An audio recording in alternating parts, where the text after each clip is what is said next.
વાતો રે પણ તે વચને વર્યા વિશ્વથી ન્યારા પૂજા થઈને દેવો રામ કૃષ્ણ દેવા ઝલકી રહ્યા પુરાણમાં દાખલો લેવો આવા જે વચને વર્યા છે એવા સંત મહાપુરુષોને અહીંયા વધારેલ સર્વત્ર સ્નેહીજનોને સર્વત્ર ને મારા દાસના જય ગુરુ. પ્રથમ ભક્તિનું પગથિયું વેદ વ્યાસ થી ગુરુ પૂર્ણિમાનો મહિમા ચાલ્યો આવે. ગુરુ પૂર્ણિમાનો મહિમા એવો છે કે જેને ગુરુ ચરણે રામ કૃષ્ણ ને આદિ ગુરુ ભાવે બધું મૂકી ગુરુ ચરણમાં જાવે. ગુરુ વિના તને કોણ છોડાવે? આ જીવ જેમ જેમ ઉદ્યમ કરે છૂટવાનો તેમ તેમ બમણો બંધાય. આપ બળે છૂટે નહીં છોડાવે સદગુરુ રાય. જેના જીવનની અંદર પ્રથમ તો ગુરુ નથી એનું જીવન અધૂરું છે. ખાય પીએ ઊંઘ આવે તો ઊંઘે ને મોત આવે તો મરી જાય. આવું તો જનાવરે જીવન જીવે. પણ આપણે પોચ ઇન્દ્રિય નું જ્ઞાન છે અને જો આપણું પોતાનું ભોન ભૂલી જાય કે આપણે શું કરવા માટે આયા હતા. સંત મહાપુરુષોએ કીધું કે દયા ધર્મ કા મૂળ અને પાપ મૂળ અભિમાન. જગ જગ તુલસી કહે જ્યાં સુધી દેહમાં હોય પ્રાણ ત્યાં સુધી દયા ન છોડીએ. અગલે પગલે જુઠ્ઠું બોલવું તો મહાન પાપ છે. જૂઠ સમાન કોઈ પાપ નથી. જે સંત મહાપુરુષોએ કીધું કે સત્ય ને વર્યાવો તો થોડું બોલો પણ સત્ય બોલો. સત્યવાદીઓના ઇતિહાસ દોરાઈ જાય. જે બોલ્યા એમનો હાલ પુરાવો મળે છે. અને અહીંયા નિરોધ મહારાજે એવી ભક્તિ બતાવી દે કે સચોટ વર્તમાન ઉપર આવી દો અને નિરોધ ના વર્તમાને રહી અને પરિપૂર્ણ તમે કોણ છો ને એની પારખ કરો. બીજાને જોવાની કોઈ જરૂર નથી. તમે કોણ છો? આ પોચ તત્વના પૂતળાની અંદર કીધું છે કે જીવ ઈશ્વર માયાના ભેદથી ને ભૂલ્યો પોતાનું ભોન. પોતે કોણ છે ને એની ખબર નથી. આ મનુષ્ય અવતાર મળ્યો છે પણ જેમ દારૂડિયો દારૂના નશામાં ફરે એમ હારે બે ભોન ફરે.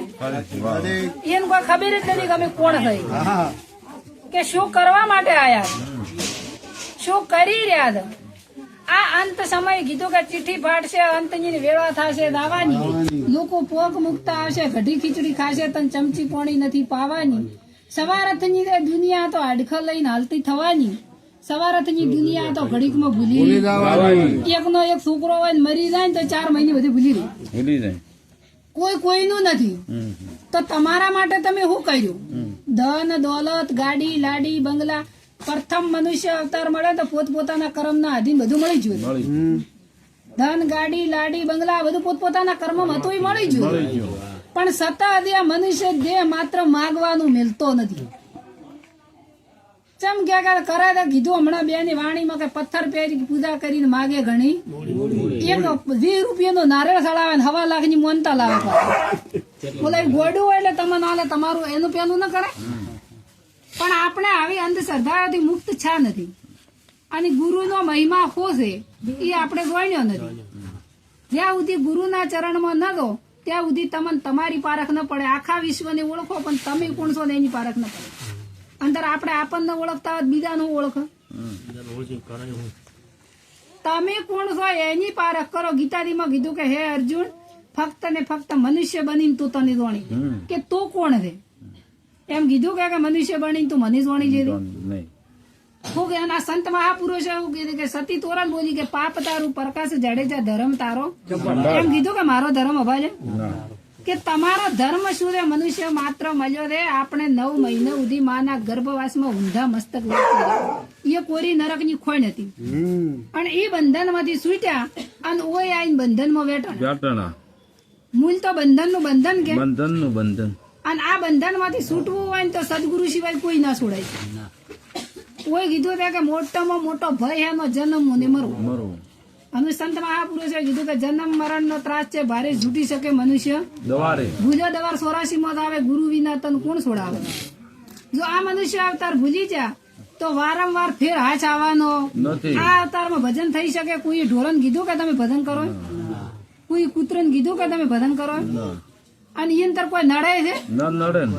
ઢોરને કે કૂતરન કોઈ દાડો હોબ્યો કે ભૂવાઈ દોડા એ બોજાય એવું અંદર આપણે ચમ બોધેવી આપણે જ નડે છે. આપે નડે છે એટલે ધીરે આપણને નડે. નકર ચમ એ નહીં નડતું. પણ આપણને ખબર નથી કે આપણે શું કરી રહ્યા છે. અને કોઈ કીધું કે રાધા હોય કે રંગ હોય પણ કરમ કોઈ છોડવાનું અને કરમ સિવાય કોઈ નડવાનું ખોટું કરો એ આપણને ખબર નથી અને ખોટું કરી ભોગવવું ના પડે સત્તા જોઈ ના સત્તા તો ખોટું કરો તો હીરું કર્મ છોડે અને છતાં આપણે જેટલી બધી બાઉજી કરે કે અમે તો મન ખાવતા નો અવતાર આવે એટલે અમારા જેવું તો કોઈ છે જ પણ આ નોણી ગોમ આપણે નતા તોય હતું આપણે સતોય છે અને આપણે નેવતોય હશે આગળના કેટલાય ડુહાઓમાંથી જતા રહ્યા તો રોમ કૃષ્ણ હાલ્યા તો આ સંસાર તો હાલી રહ્યો અને આપણે કે અમે નવ તમારા ઘરમાં તો જેટલો ગોટાળો વળે આપણે નવ તો આ તો હેડી જ જાય આપણે દાવો બોજો છે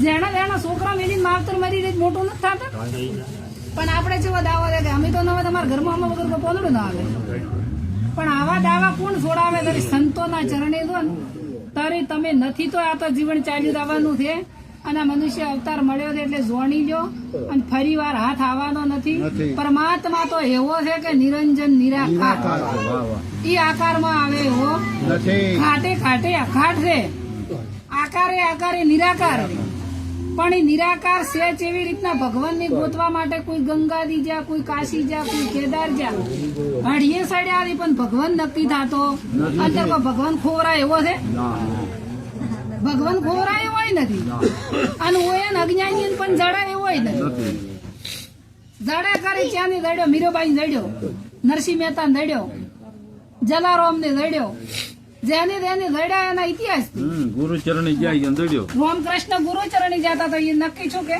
કોઈથી રણુદા બધીને 200 ફૂટ જાવું છે ધરા લઈને પણ કોઈ રોમાપીરી કર્યું એવું કરવું છે રોમાપીર ગુરુચરણી જતા નીચિયા ધર્મ અપનાવ્યો અને પાછું કીધું કે નીચિયા ધર્મ તો આદુ નો મેળો પાખંડી પંથડા તો અબરે હુઆ ઈ રોમાપીરી ધર્મ અપનાવ્યો તો નીચ ધર્મ કે તો પોતાનો ધર્મ આપણે પોતાનો ધર્મ હું ગણતા નથી અને ઓઈથી ઠેઠ 200 કિલોમીટર સુધી ઠેઠ રણોદા આવું છે ધરા લઈને લોબુ થવું છે એ જ્યાંથી હું કોઈ રોમાપીર મળે એવા ને આવા હવામાનમાં દૂધો તો કેટલું નુકસાન કારણ બને છે પણ માત્ર જાગૃત થઈ અને રોમાપીરે દાવાની જરૂર નથી તમે પોતે તો રોમાપીર બની ગયો સંતે કીધું કે પશુ કી પનિયા બને નરકા ના હોય કોઈ નર તો એસી કરણી કરે તો નરમાંથી નારાયણ નારાયણ થવરાય પોતે ભગવાન થવરાય પણ એવી કરણી કરો તો પણ આ કોઈને આવી કરણી નથી કરવી અને દૂઠું દૂઠું ખાલી અગરબત્તી જીવા કરી ફોલાય બધું લેવો રોજે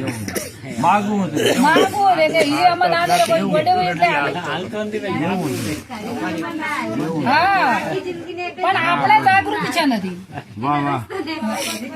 પણ જયારે સંતના ચરણે દો તો તમને આવી જાગૃતતા આવે અને આવી અજ્ઞાનતાની ઊંઘ ઉડી જાય કોઈને કોઈ એવું કહેતું હોય તો આ એક ખાલી કુદરતી પવન વાયુ એક જ છે ને બધું આખો વિશ્વ પ્રાણ તત્વના આધારે જીવે આ જે પ્રાણ તત્વ ચાલી રહ્યો છે એ એક જ સાચું તત્વ છે અને આ પ્રાણ તત્વ તો નીકળી જાય તો કોઈની અંદર માતા ધૂણવા આવે ના આવે ચમ બીજી માતા મેં ધૂણવા આવતી હોય ધીરે ફેર તત્વ મેં ઉભું ન કરી નાખે ઈ તો દીવતી છે ને ઓલો મરી ગયો પણ માતા દીવતી નથી તો ચમ એને લાવતી નથી વણા અંદર પે તો પછી એમાં ન પે પણ આવી અજ્ઞાનતા છે અને આપણે મોની લીધી છે પોતે ધૂણે માતા પછી તમે લાવી અને બ્રાહ્મણ અને પ્રાણ પ્રતિષ્ઠા કરાવો જો એ બ્રાહ્મણ એની મૂર્તિ ની અંદર પ્રાણ પૂરતો હોય તો એ પથ્થર ની મૂર્તિ આ શરીર માંથી આ પ્રાણ તત્વ વહી જાય પથ્થર જ છે કે તો આની અંદર પ્રાણ પૂરી ન કે ના પૂરી કે